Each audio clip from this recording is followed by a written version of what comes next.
मित्रो, जग समजून घेणं म्हणजे जगाचे नियम समजून घेणं. जगाचे नियम समजून घेणं म्हणजे या जगामध्ये जगणाऱ्या माणसाच्या जगण्याचे नियम समजून घेणं अतिशय गरजेची गोष्ट असते. एक महत्त्वाचा मुद्दा या निमित्तानं आपणास मी सांगतो की परिवर्तन लक्षात घेऊन आपण केलेलं वर्तन अधिक फायदेशीर ठरते. पुढच्या व्यक्तीमध्ये झालेलं परिवर्तन तुमच्या लक्षात नाही आलं आणि तुम्ही त्याला पूर्वीसारखंच वागायला लागलात तर तुम्हाला धक्के बसू शकतात. त्यामुळे परिवर्तन लक्षात घेऊन वर्तन करणं हे आपल्याला फायदेशीर ठरणारी गोष्ट आहे. या संदर्भामध्ये आपण आज चर्चा करणार आहोत. एक महत्त्वाचा मुद्दा आपण लक्षात घेतला पाहिजे. जर तुम्ही जेव्हा मालक आहात आणि तुमच्याकडे एखादी व्यक्ती नोकर आहे आणि मग तुम्ही मालक म्हणून जी भाषा वापरता त्या नोकराला सहन झाली, तो तुमच्याकडे राहतो, तो सहन करत राहतो किंवा ते त्याने ॲक्सेप्ट केलेलं असतं.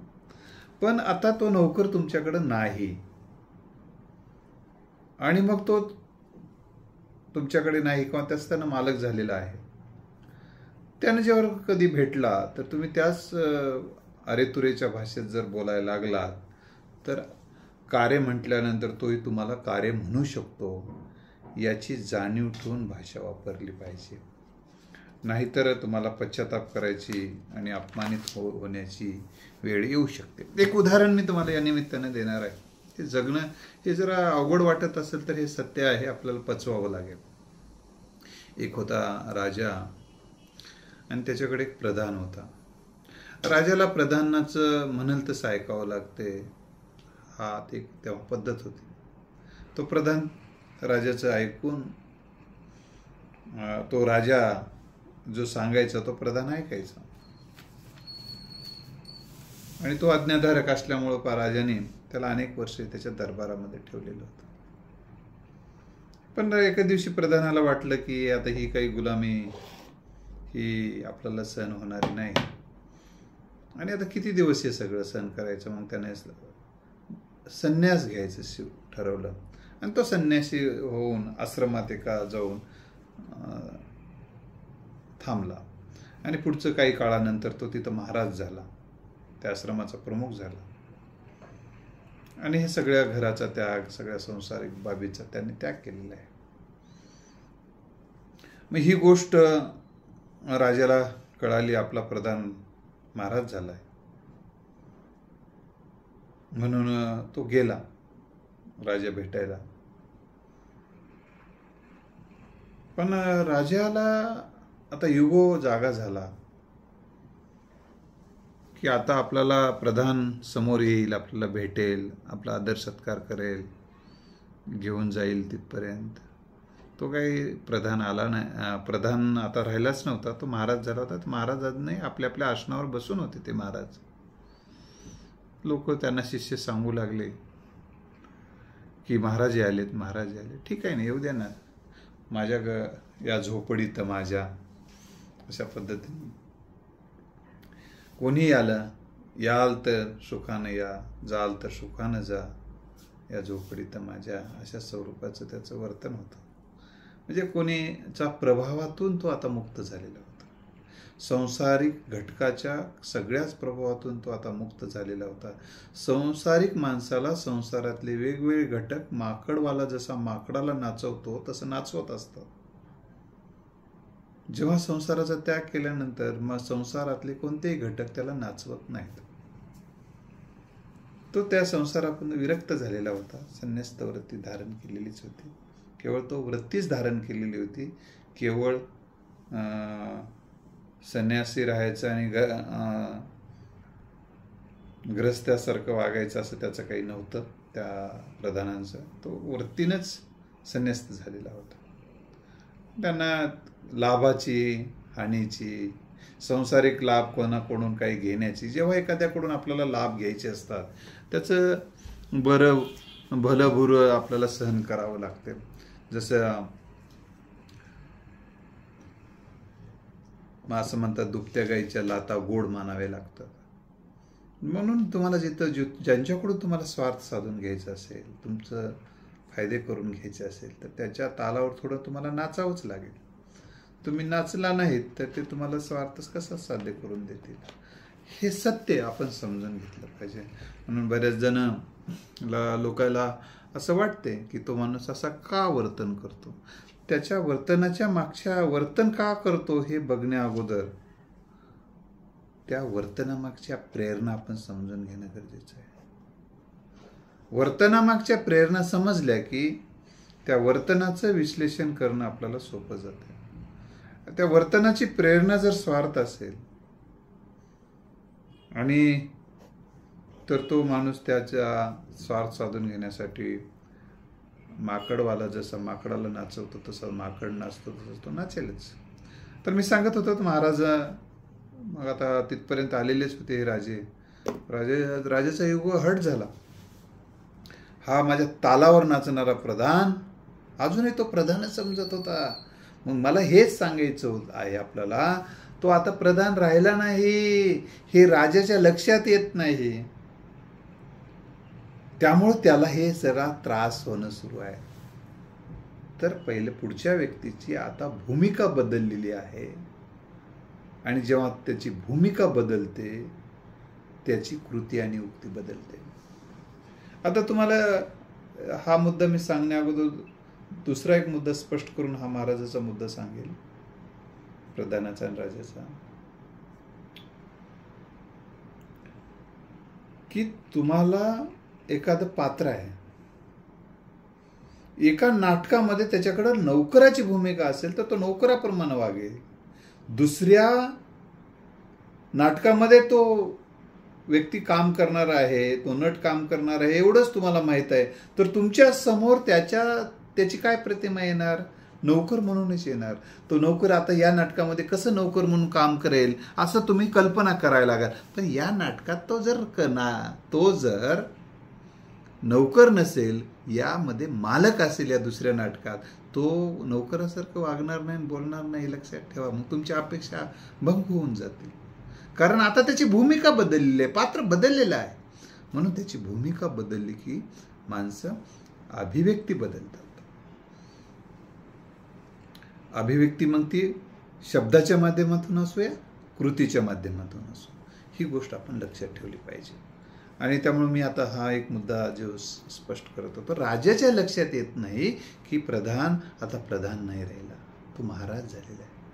मग महाराज झालेला आहे जोपर्यंत राजाला मनापासून स्वीकारता येणार नाही, त्या आश्रमातही त्याला आनंद वाटणार नाही आणि त्या प्रधानापासूनही त्याला आनंद वाटणार नाही. राजाने आता या ठिकाणी काय करायला पाहिजे, तर राजाने या ठिकाणी काय करायला पाहिजे होतं, या गोष्टीमध्ये राजाने स्वीकारायला पाहिजे होतं, आपण प्रधानाला भेटायला जात नाही, आपण महाराजाला भेटायला जातोय, संताला भेटायला जातोय.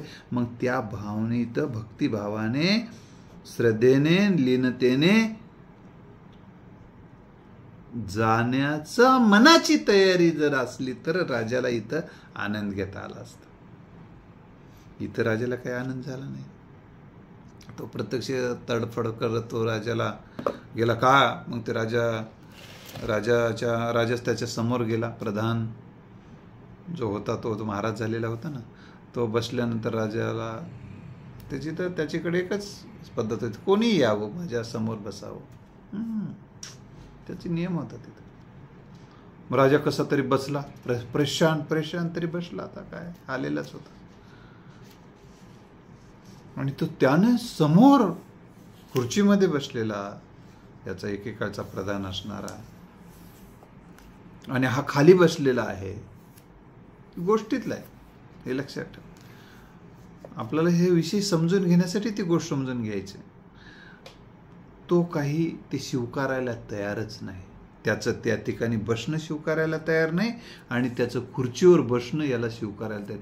माझ्यासमोर हा प्रधान खुर्चीवर बसतोय, अरे बाबा तो प्रधान राहिला नाही, याचं मन काही तयारच नाही हे स्वीकारायला. आणि जोपर्यंत तुम्ही सत्य स्वीकारायला तयार होत नाही तोपर्यंत तुम्ही परेशानच राहणार. जेव्हा तुम्ही सत्य स्वीकाराल आणि ते तुम्ही सहन कराल तरच तुम्हाला मनापासून सहन कराल, मनापासून ते ॲक्सेप्ट कराल, तरच तुम्हाला आनंद वाटेल त्या ठिकाणी, नाहीतर आनंद वाटणार. मग तो राजाला जसं इतर भक्तांना जशा पद्धतीनं पाणी, फराळ, चहा काय जे आहे ते आणून देण्यात आलं.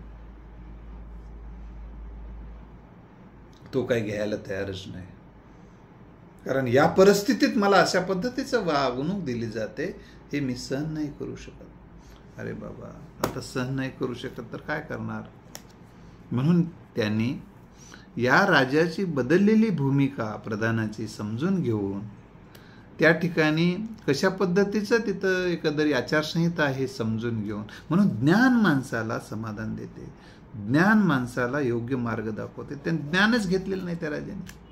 ही सगळी माहिती काढायला पाहिजे होती, ती माहिती घ्यायला पाहिजे होती आणि कल्पना द्यायला पाहिजे होती मी येणार आहे म्हणून.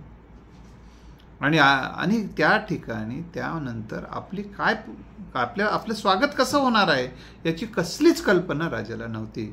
आणि राजाला असं वाटलं की आपल्याला राजासारखीच वागणूक दिली जाईल, परंतु तिथं या महाराजाच्या नजरेमध्ये कोणी राजा, कोणी मालक, कोणी नौकर काय नाही, सगळे आत्मे. महाराज काय सगळे आत्मे आहेत आणि सगळे समान आहेत माझ्याकडे येणारे, सगळ्यांना त्याची एक जगण्याची रीत होती. आता त्याच्या जगण्याची रीत त्यांनी त्याच्या आश्रमात ठरवलेली होती. हे आपल्याला सहन होणार असेल तरच आपण तिथे जायला पाहिजे ना.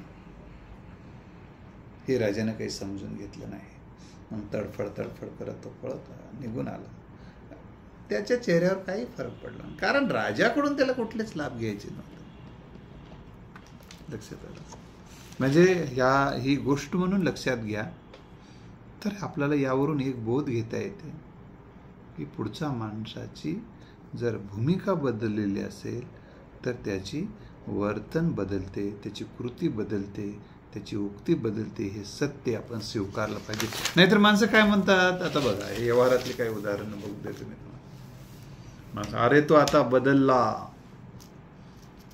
अरे तो आता बदलला, पूर्वीसारखा राहिला नाही, असं माणसं बोलतात. आता एक लक्षात घेतलं पाहिजे, स्वपरीक्षण करायला पाहिजे, आत्मपरीक्षण करायला पाहिजे. तुम्ही बदललात की नाही? कारण तुमची परिस्थिती बदलली नसेल, तुमची मनस्थिती बदलली नसेल तर तुम्ही त्याच अवस्थेत असाल तर तुम्ही बदललेलं नसेल. पण ज्या व्यक्तीची परिस्थिती बदलते, त्याची गुलामीची मानसिकता असेल पूर्वीच्या ती त्याची स्वतंत्र मानसिकतेनं जगायचा जर त्याने ठरवलेला असेल तर मित्र होतो, तुमच्या त्या परिस्थिती बदलल्यानुसार त्याची भूमिका बदलते, त्याची मनस्थिती बदलल्यानुसार त्याची भूमिका बदलत असते, म्हणजे त्याची कृती बदलत असते. हे सत्य आपण समजूनच घेतलं पाहिजे, तरच आपण सुखी समाधानी जीवन जगू शकतो. आणि दुसरा एक महत्त्वाचा मुद्दा आपण समजून घ्यायला पाहिजे, ते म्हणजे पुढच्या व्यक्तीने आपल्या तालावर नाचावं. ही जी आपली भावना असते आणि ह्या भावनेपोटी जेव्हा ते नाचत नाहीत तेव्हा आपल्याला जाच सुरू होतो, मनात त्रास सुरू होतो. आणि मग तो उगाच त्रास सहन करत करत हा माणूस जगत राहतो. तर हा त्रास सहन करून घेऊ नये असं जर वाटत असेल तर तुम्हाला लोकांना मुठीत ठेवण्याची जी भावना आणि भूमिका आहे यातून तुम्हाला मुक्त व्हावं लागेल.